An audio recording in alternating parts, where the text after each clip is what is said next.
My guest in studio this morning is a security expert, Tom Nduku. We're looking at security matters in the wake of the COVID-19 crisis. We're going to go for break, Tom, but when we come back, let's talk about the cases of gender-based violence that are increasing, and these are also being linked to the most vulnerable groups whenever there's an emergency, such as COVID-19. Security issues is always not just about keeping security. Yes. Security is about the life being of the person. Mm-hmm. That one, I think, it was bound to, if you look at even the biblical calling, mm-hmm. a locust in the Bible was like a sign that bad things were yet to happen. Mm-hmm. And one of the bad things now COVID-19.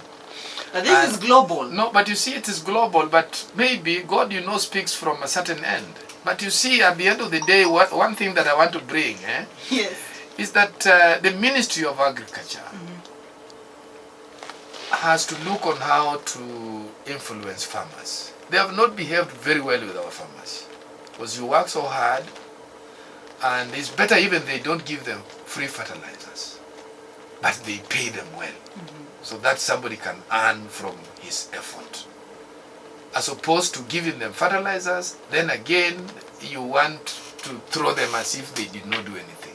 I think that is what we need to do, mm-hmm. because look at until when we started this idea that giving fertilizers, whatnot, maize became very expensive. Mm-hmm. But when people were just working, it was barely on an affordable price. Mm-hmm. So I think these are the things that needs to be looked into. We need to look at how a higher irrigation scheme can come up. We need to look at where. You see, these are the things now we should be thinking about. The ministry should be thinking about maize, millet, cassava, sweet potatoes. And again, let us forget about the scientific element that has come in food produce.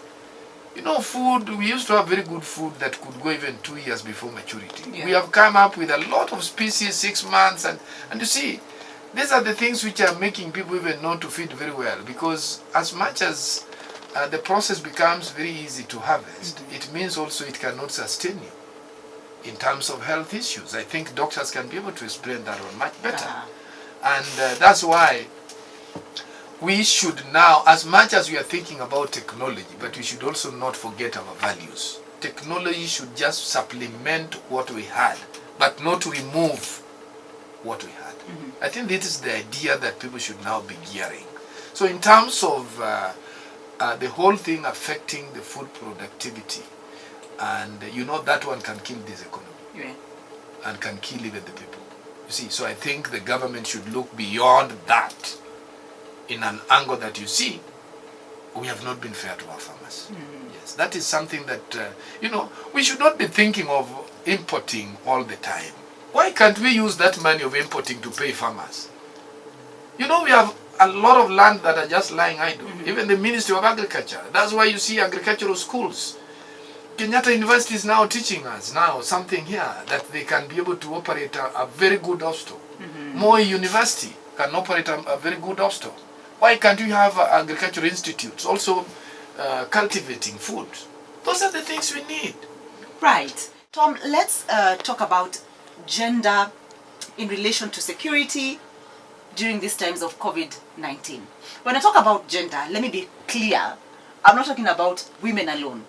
I'm talking about women, children, men, elderly persons, persons with disability, and how it can be ensured that they are not left behind, or, because they're already vulnerable, that it is not compounded through this crisis. For instance, if we take a case like what happened in Kibra, very unfortunate and chaotic, and we're not blaming, but a person with disability cannot be able to move around. If it's left to a free-for-all, then that person is locked out. We are talking about issues like face masks and how to wear them. Are we considering people that are visually impaired, that cannot tell the right mask from the wrong one? It seems that the message is so centered around people who do not have maybe a visual impairment. Persons with disability do not seem to have been roped in. What are your thoughts? Well, I don't I wouldn't want to blame the government on that. We're not blaming anyone. Because they have not distributed any. And so we may not know their preference at the moment. But as you are giving it out, indeed, that's why we are saying there should be order. Kenyans must change in behavior, especially those people who have got opportunity to serve. It is about their character that is being doubted that is bringing all this. I need people to bring confidence onto the masses in a way that if there is any government projection in terms of assistance, when you speak, people know that indeed everybody will get it. But you see, when our behavior is questionable, it will bring such kind of deaths that now we are talking about. And in that sense, that is where the failure would be, and that is where now we would find a lot of injuries taking place. Like now the disadvantage would not get an access, the disadvantage will be the one, she went there to get an assistance, then she comes up, she's the one who has actually now even been injured. Yes. She has no money to get treated. So I believe that those people who are now having the opportunity are going to think about these kind of steps when they will be starting to effect the giving out of good gestures to the common person. Because indeed, they are more disadvantaged. And we are also telling, because even the police have no order, to some extent, they also behave in a very funny way. When they get like an old woman, why to chapa that woman with a rungu? This is somebody who definitely, he must have been late on certain account of process. And I want to thank the county commander, I think, of Usiningishu. You see, sometimes the government may give an order, but you are the one who is effecting the order. You should also have etiquette in you. I like the way the gentleman behaved with the people on the first day of the order. He knew the order would catch up with some people out of time. So he told them, this is a government order, but go home. Don't repeat it. But you would find some of the officers, they have gotten the advantage. And in fact, actually, what brought down the whole day that day is that I don't know whether Facebook, Facebook is also becoming another arm of inciting people against certain institutions. Because from the posting, you would see policemen warming up to go and beat people. So everybody had a perceived mind that these people are just going to beat us. And that's why you would see, when you meet them, when you're in a group, stones would start throwing it. Yes. You don't know where stones would start throwing itself. Yeah, so it's about it's about upbringing of the society.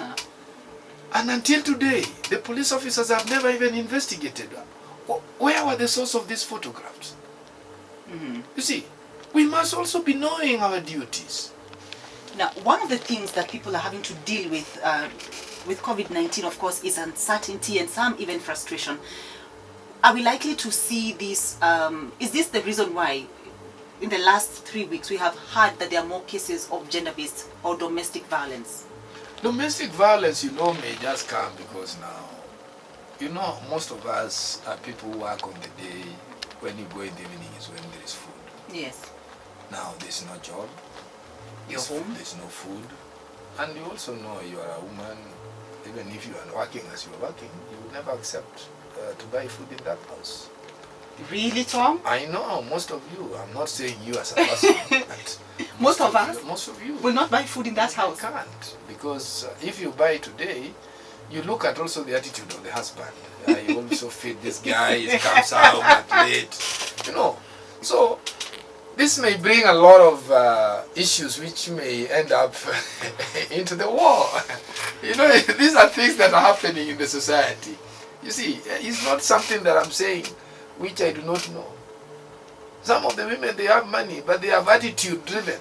This man feeding me every day. Na akikuja hapa yeye amelewa. What is his purpose? Acha watu wakae njaa. Those are things that can bring war in the house. You see, let us just think, the moment you've decided to get married, this is now your family. Try and close your differences within the house where you stay. Throwing your weakness to the outside world, they can only be entertainers. Yeah. people would still who would want to add more fire, but it will not change anything. Let us see things beyond the time. And that's why sometimes I respect community values, the way things used to happen before. Because old people would never agree. You see, even if you now look at the whole setup, we have a lot of divorces which used not to happen in the early 80s, could not happen in the late 80s. But take a data now, between 60 to 70, 70 to 80, 80 to 90, compared to 90 to where we are today. You go and compare the number of divorces that we have, you would find there are so many. And this, because people disconnected from their families.